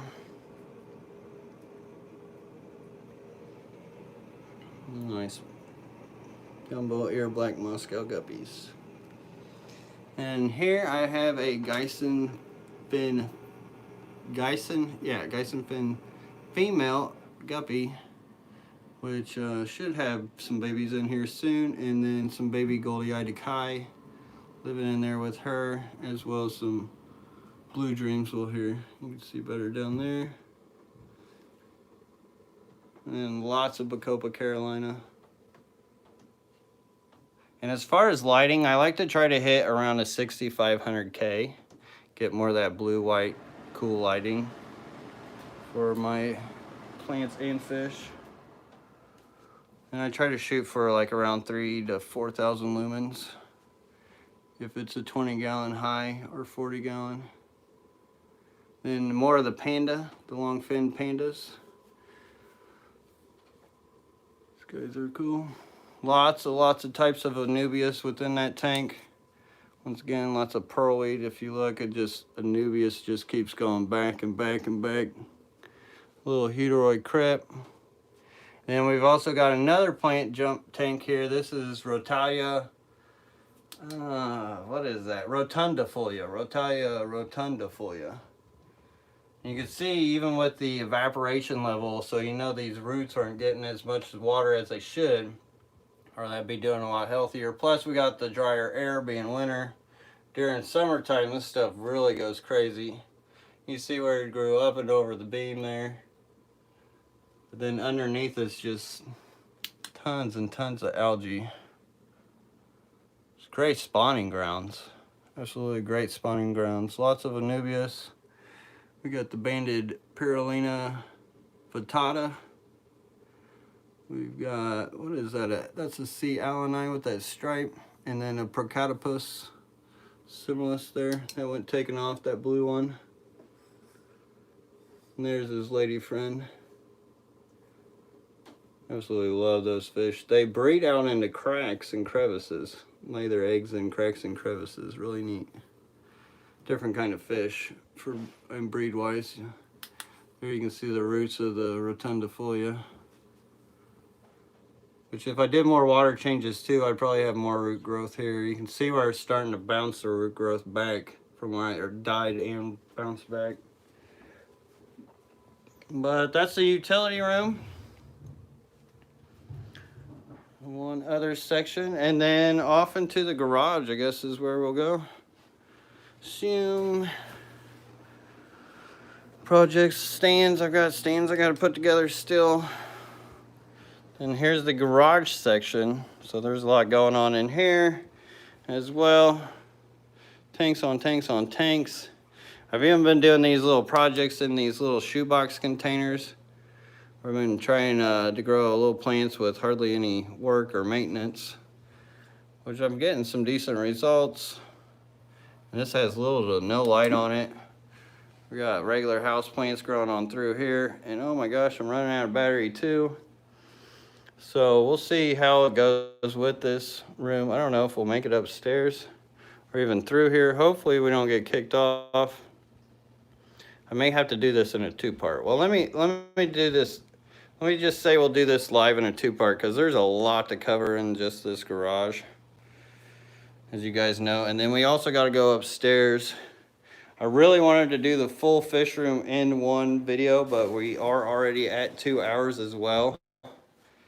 You can see where, man, we've got jungles here, we've got discus here, we've got barbs, we've got rainbows, we've got all kinds of stuff going on in here.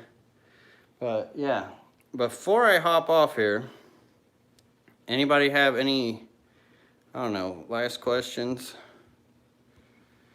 Because yeah, we've been on here for 2 hours, and I'm gonna definitely have to make this a two-parter because my battery's gonna die. I didn't quite, I was thinking I could do this all within 2 hours, but that's definitely not gonna happen. And if I try to do it all within this garage, yeah, I would speed right through it, Steven. He said, slow down, please.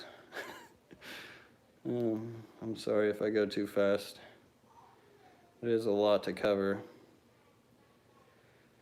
All right, well, I hope you guys enjoyed that fish room tour, and I hope you guys have learned some things from it. And definitely took longer than I thought, but yeah, stay tuned. Let's say, when should I continue it? Maybe next Sunday? No, I don't want to do that because I want to get this done. Let's say tomorrow. Tomorrow, 7 o'clock. Let's do that. Eastern Standard Time, 7 p.m. And I know that doesn't work out for the European guys or everybody in other countries. Unfortunately, I can't cater to everybody's time and do this. But, yeah. Hope you guys enjoyed. And until next time, everybody, peace. So 7 o'clock p.m. Eastern Standard Time tomorrow. I'll go ahead and set the reminder too.